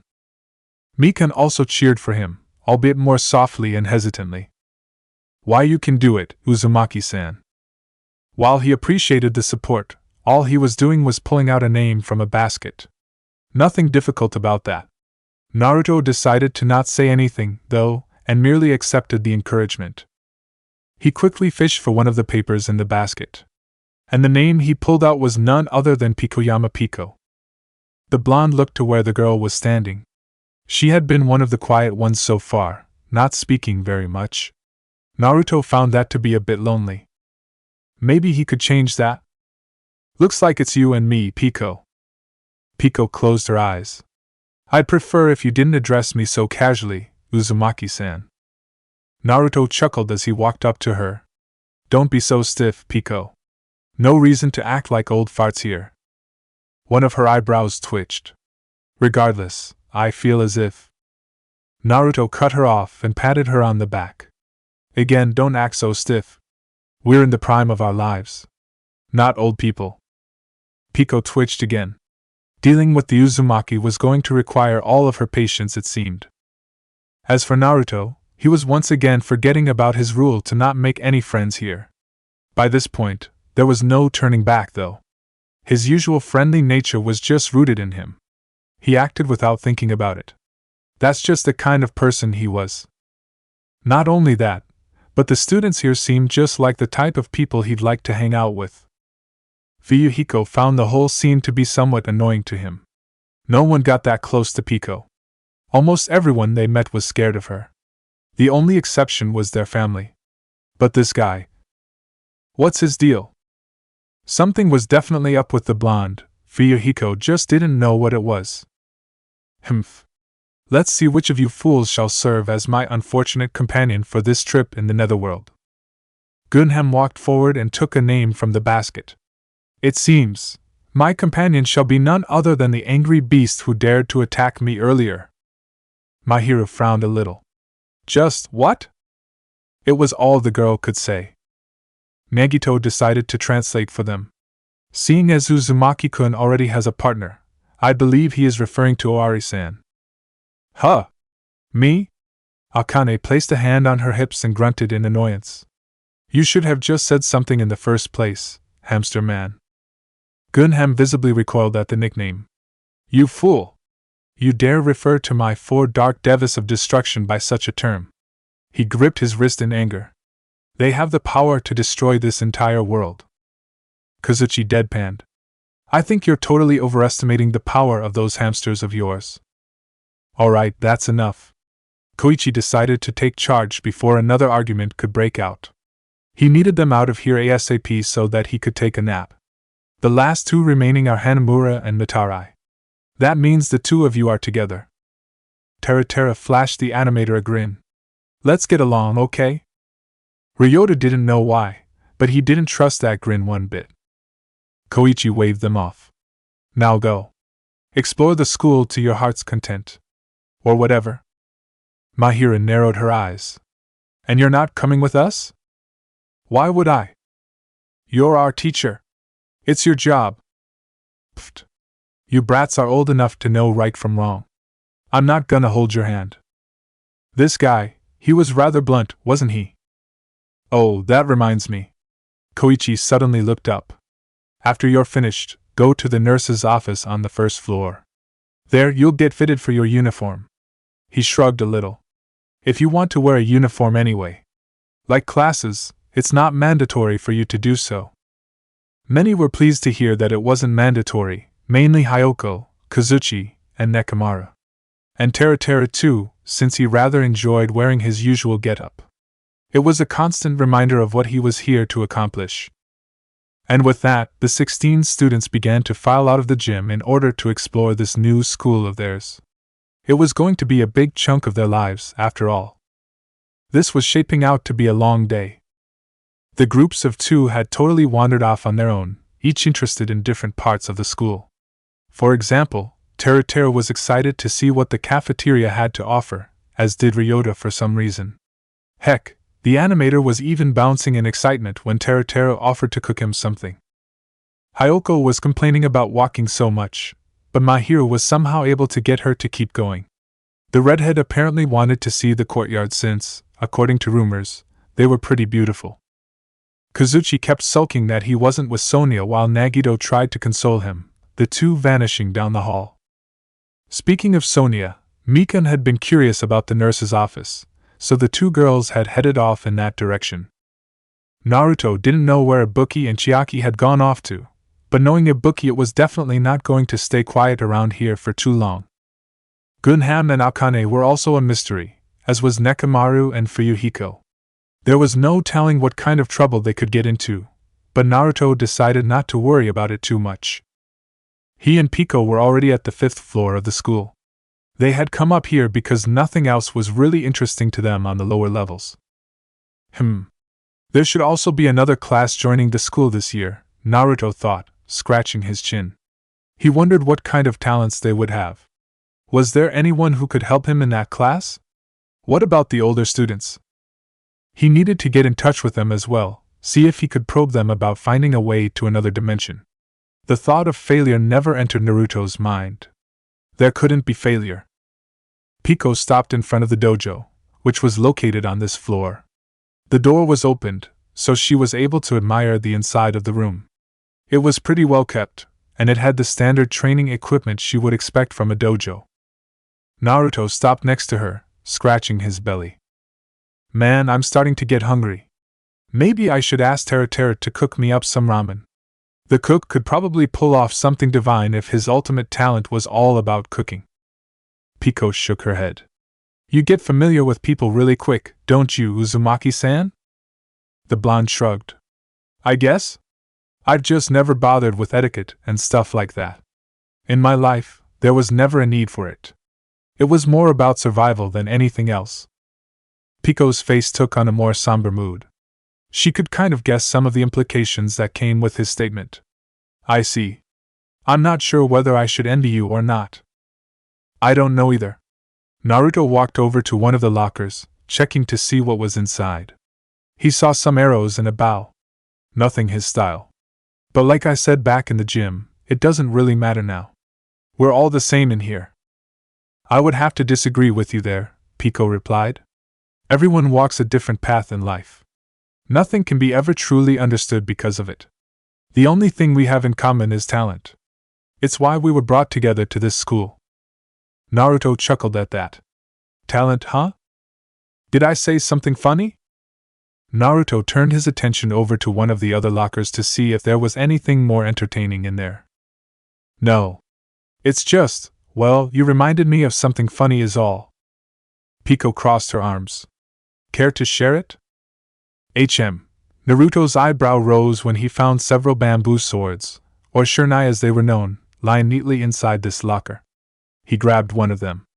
It's nothing big. Just that, back in my village, I was known as the dead last in my class. Pico's curiosity was genuinely piqued. You're not from around here? Not even close, no. The blonde stepped back from the locker and gave the bamboo sword some practice swings. My village is far from here, and we're not exactly up to date with all the technological stuff you guys got going on around here. It's been troublesome trying to adjust to everything. Just when I think I got the hang of it, something else comes along to prove me wrong. It's like I'm a baby or something. Despite herself, Pico was somewhat amused by how disgruntled the boy sounded when he said that. Anyway, I wasn't exactly the star child back in my school in my village, Naruto carried on. In fact, just about everyone thought I was never going to make it as a ninja. What happened? Simple. I proved them all wrong. Pico's mouth thinned. You make it sound so easy. Naruto shook his head. It wasn't. Some days, it felt truly hopeless. It was only worse when I saw just how skillful some of my other friends were. The gifts they had been born with, well, it certainly put a damper on my mood. But I was able to get through it all. And I did it through effort. Naruto turned to look at the girl. Say, Pico. What do you think? Do you think talent trumps effort? Or that effort can overcome talent? Pico found herself unable to answer that question. She had never once put any thought into it. I am not sure. Naruto pointed the bamboo sword at her. Have you practiced hard to gain the skills that now make you the ultimate swordswoman? I have, yes. Pico looked down at the wooden floor. There is someone I must protect at all costs. It's the whole reason behind my existence. That is why I work hard every day to polish my skills. To be useful to that person, to repay what cannot be repaid. I work hard every day for that reason alone. Pico didn't know why she was talking about something like this. She never talked to anyone like this. But this Naruto person, he made it so easy for her to open up and be truly honest for once. As for Naruto, he was beginning to see that there was more to Pico than just her cool and composed nature.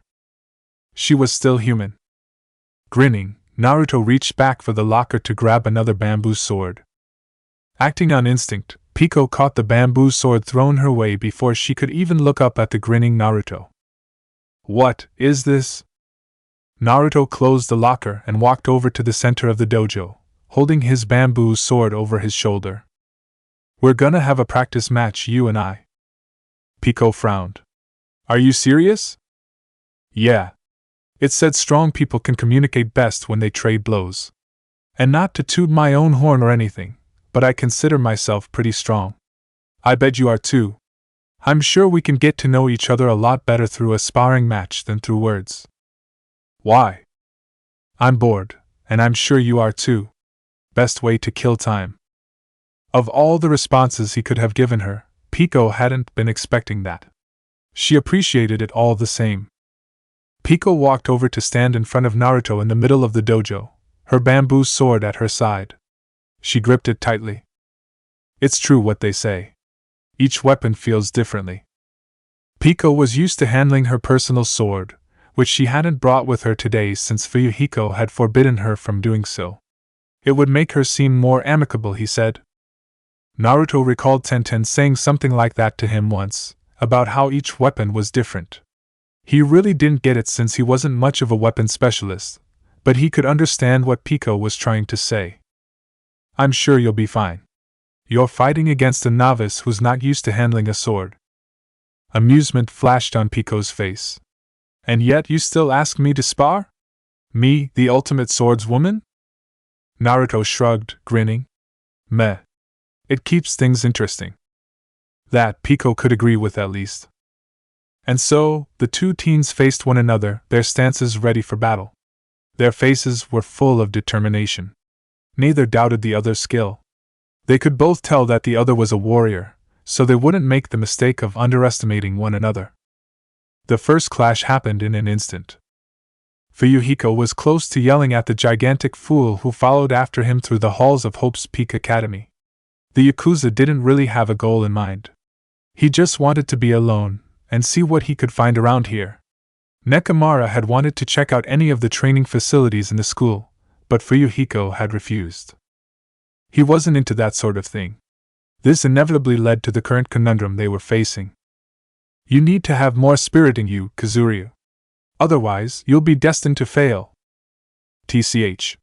Don't start lecturing me, dumbass. I know what I need. Nekomaru grinned widely. Then how about I take you under my wing? I promise to lead you to greater heights.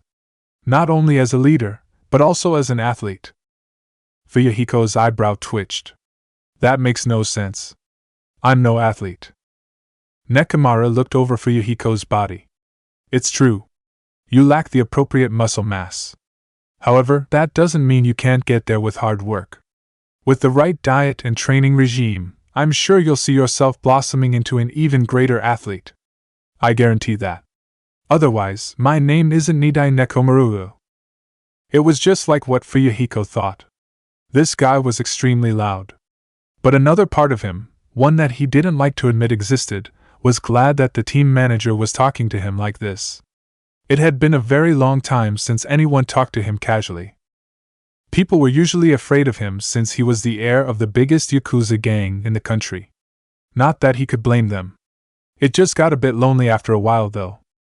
Maybe Pico and I can finally have something here. At that moment, that hope was etched into Fuyuhiko's heart. It was something else that he would never admit, though. The pair continued up the stairs as Nekomaru tried to get Fuyuhiko to follow with his training program. He managed to hide it well, but if one looked closely, they would see a small smile on Fuyuhiko's face.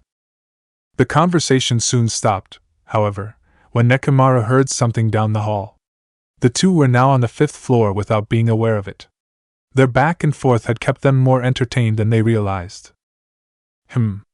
This is... Fuyuhiko looked at the team manager. Something wrong? You don't hear it? Nekomaru walked closer to the noise.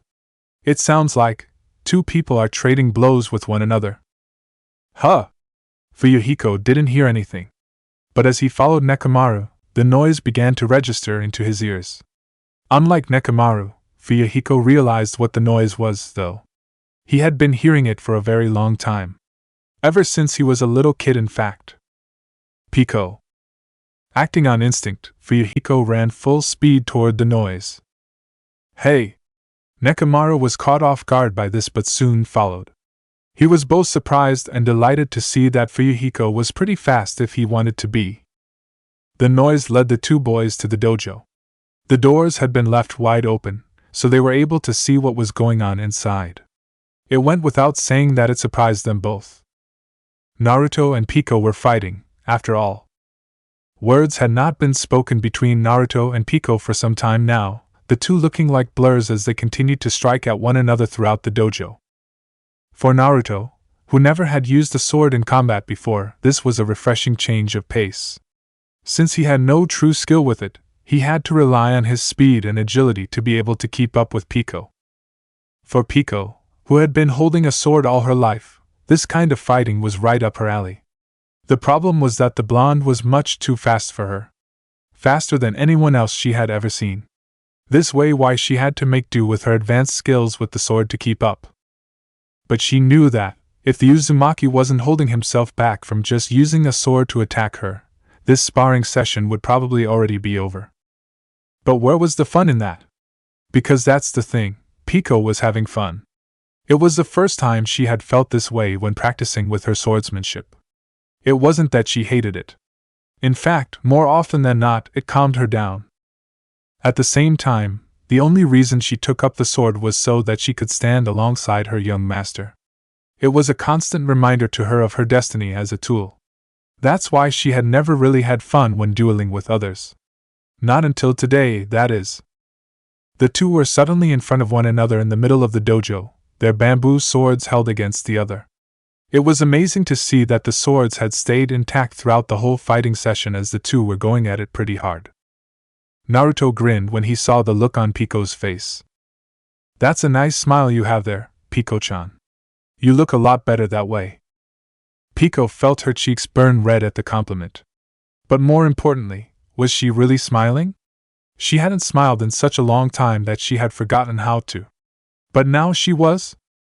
Oh my, such an intense atmosphere, Ibuki feels like she'll be swept away. The two teens stopped when they heard the sing-song voice. They turned to the entrance of the dojo only to find that their whole class was there, watching them. They had been so focused on each other that they hadn't noticed anyone show up. How embarrassing. Stepping back, Naruto let out a sigh in order to calm down his heart and his nerves. It had been an awesome training session for him. I guess we'll have to call this a tie for now.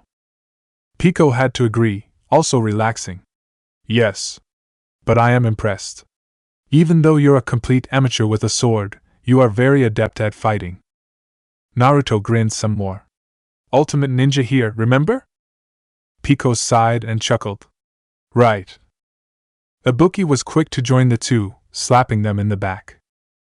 Hey now! Don't be forgetting all about us, you lovebirds. Ibuki will not allow it. Naruto blinked. Lovebirds? Nagito spoke up here, his face bright. That was incredible, you two.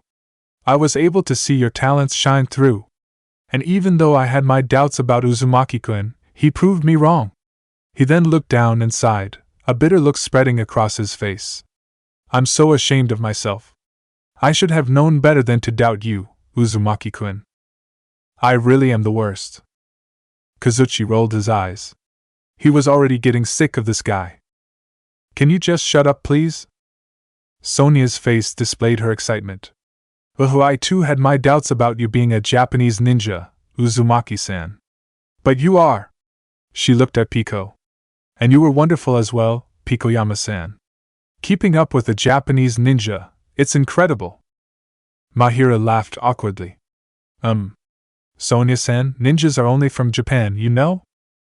Hyoko huffed and looked away. Stupid princess. Let her be. Kazuchi shouted, jumping to defend his new love. It's just some culture shock. That's all. I knew it.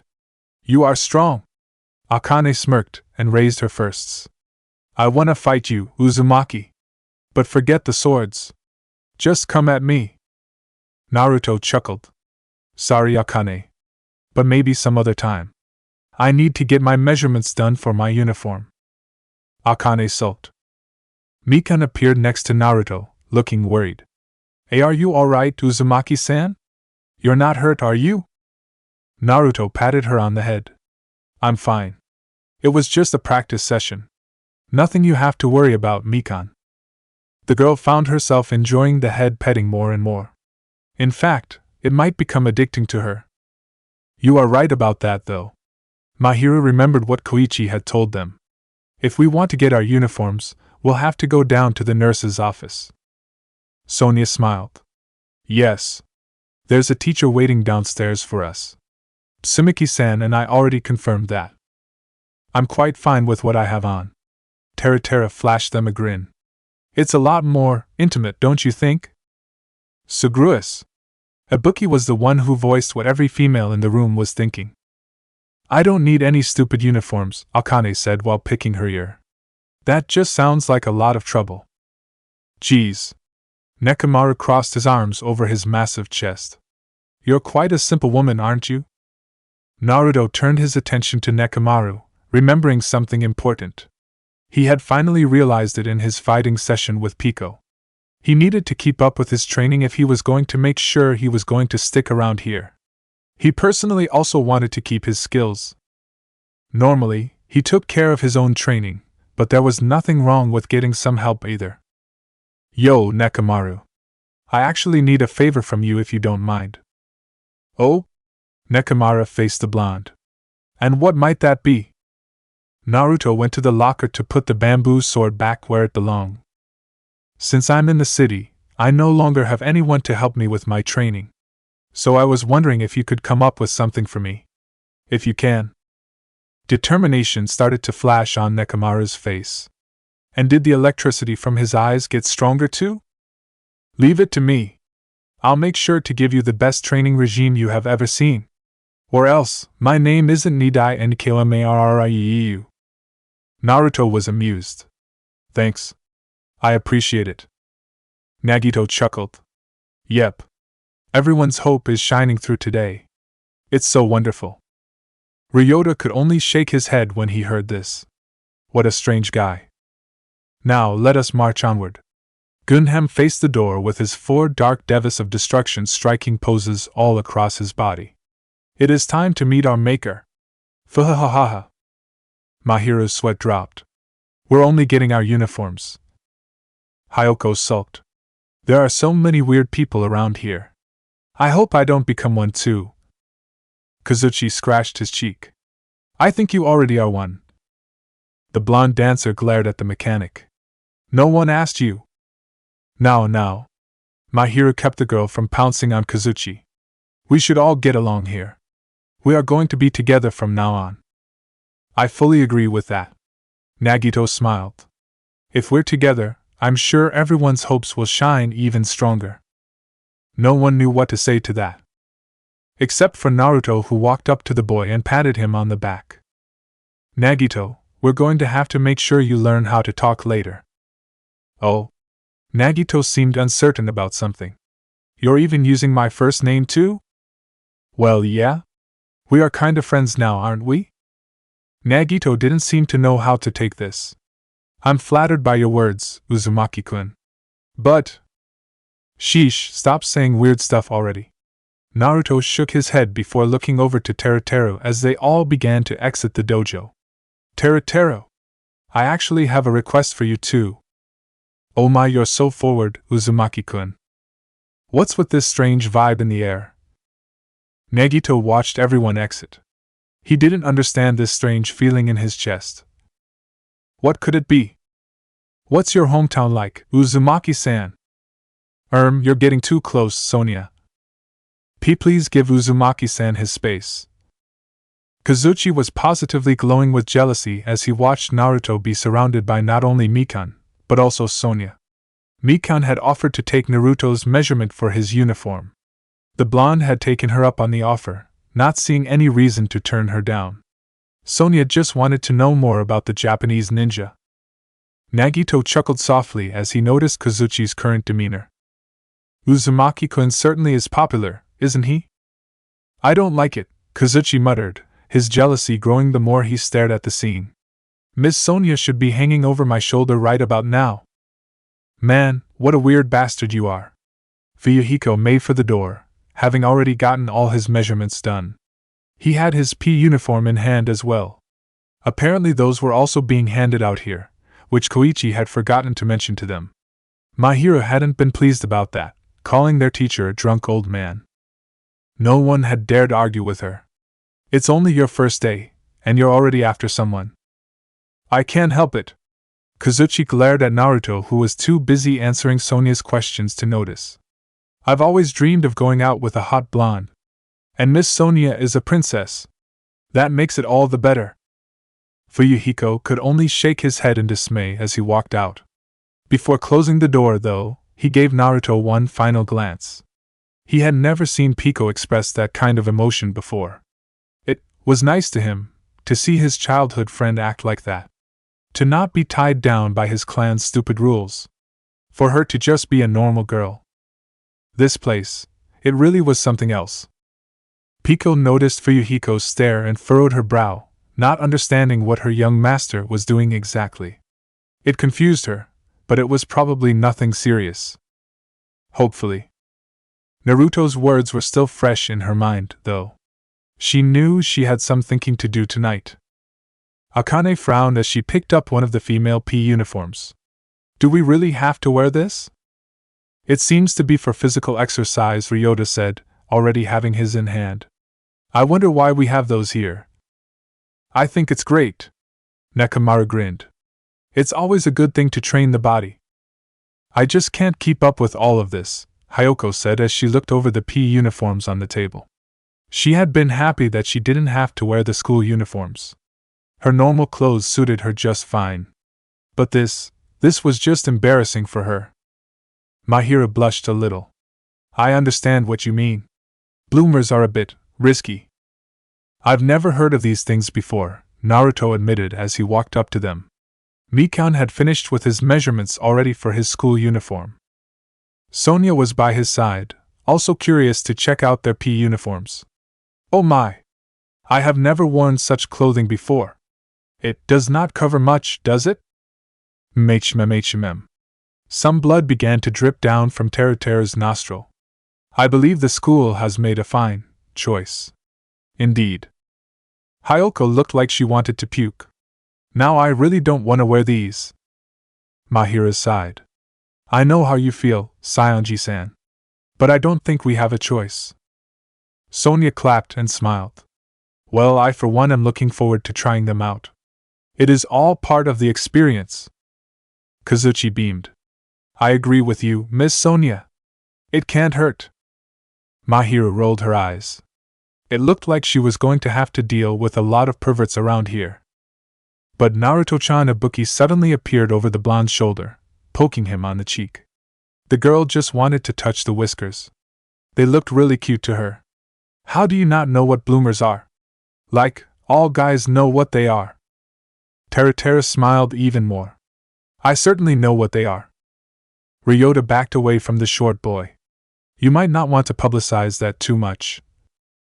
Nobody noticed Yaki walking out in the background. She already had everything she needed, so there was no reason for her to stick around. Naruto shrugged. We didn't have these where we come from. Are they special or something?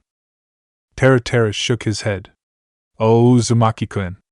How you must have suffered. Mahira glared at the cook. Or maybe he just has more decency than you. Teruteru didn't seem bothered by her comment at all. I assure you, mademoiselle, no one has more decency than me. It is a little embarrassing to be wearing bloomers in front of others, Mikan said softly while poking her fingers together. Naruto didn't get it. Really? Is it really that embarrassing? It's megaton embarrassing, Ibuki exclaimed, still poking his cheek. Naruto would just have to see for himself then, maybe. God, why he was looking forward to that. He couldn't be becoming more like Ero Sennin. Not a chance. Akane scowled. I can make do with what I got. I don't need this. It's part of the school rules, Pico reminded her as she walked toward the door. I would take one at least if I were you. It is strange that they would enforce something like this over the official uniforms, Sonia muttered, mostly to herself. Kazuchi shrugged. Who cares? It is what it is. He was just looking forward to seeing Sonia in bloomers. That would be a sight. Anyway, I believe this is where our day ends, correct? Nekomara said as he noticed Pico walking out. Ah. Ibuki raised her hand. Ibuki has a question. What classroom are we in? No one had an answer for her. Mahira frowned. Geez, our new teacher didn't even tell us that. Mikan turned to the teacher that had been set up here to help them with their uniforms. I am sorry, but do you know where our classroom is? The female teacher shook her head. If I had to guess, I would say 1B since you guys are Section B. But I couldn't give you a straight answer. I'm sorry. The help was still welcomed. We're just gonna have to guess tomorrow then, Kazuchi said while scratching his cheek. Sonia hummed. Our new teacher doesn't seem very dependable. Or am I wrong to say that? No, you're totally right about that, Mahira said. She didn't like how Koichi reminded her of her father. Not one bit. Gunham shook his head. Regardless, we shall find the answer through the fog. The only way of knowing is through actions. Nagito chuckled. We'll get our answer tomorrow either way. Naruto had nothing else to add. Naruto noticed that, for the most part, his fellow classmates were staying in the dorms of the school. There were some exceptions, like Fuyuhiko with his clan. Pico had seemed to vanish as well, and Chiaki had somehow left without anyone noticing her. And then there was also Sonia. You have your own hotel? Naruto asked the foreign princess as the two walked toward the main gates of the school. The Uzumaki was staying with Tengen, after all. Sonia nodded and brought her hands together. Yes. My parents didn't think it would be too safe if I stayed in the dorms. She pouted a little here. Even though I insisted and told them that I wanted to stay here. The whole reason I came here was to immerse myself in Japanese culture. How can I do that when I'm staying at a hotel? Naruto shrugged. You can learn a lot from hotels, I think. He rarely stayed in them. The only times he did was when he was out on long missions. But even then, it wasn't to observe the people around him, or the culture for that matter. Moving from that, Naruto felt that he could relate with Sonia in that regard. The two of them were from different places than the others here. Sonia's country was apparently very unique when compared to Japan. Or most of the world for that matter. That's why the girl got excited at the smallest of things. Well, that, and that she was also a very sheltered princess. It seems like this school is everything I was hoping for when I first heard of it. Sonia smiled fondly as she stretched out her arms. For the first time, I can be around people my own age. With the way everyone is, I'm sure you'll have your fill of fun. Seriously. Every single one of their classmates had their own quirks that made them crazy. Even Mahiru was looking like someone who fit with them despite how normal she was. Chiaki was just Chiaki right now. Sonia giggled, and Naruto had to admit that it sounded rather heavenly to his ears. Was this the influence the ultimate princess had on others? How very strange. I look forward to getting to know you better as well, Uzumaki-san. Naruto sighed. Just call me Naruto. Since I call you Sonia, I think it's fair. That, and Uzumaki-san was just too formal for him. Oh, I see. Sonia flexed her arm. I shall take you up on that offer. I give praise to thee, Naruto. Naruto merely laughed in response. Yeah, this was something else for him. To be having this much fun, it was unexpected. But it was also welcomed. And so, this concluded the first day for Section B of the 77th class of Hope's Peak Academy. Fun and misadventures were on the horizon.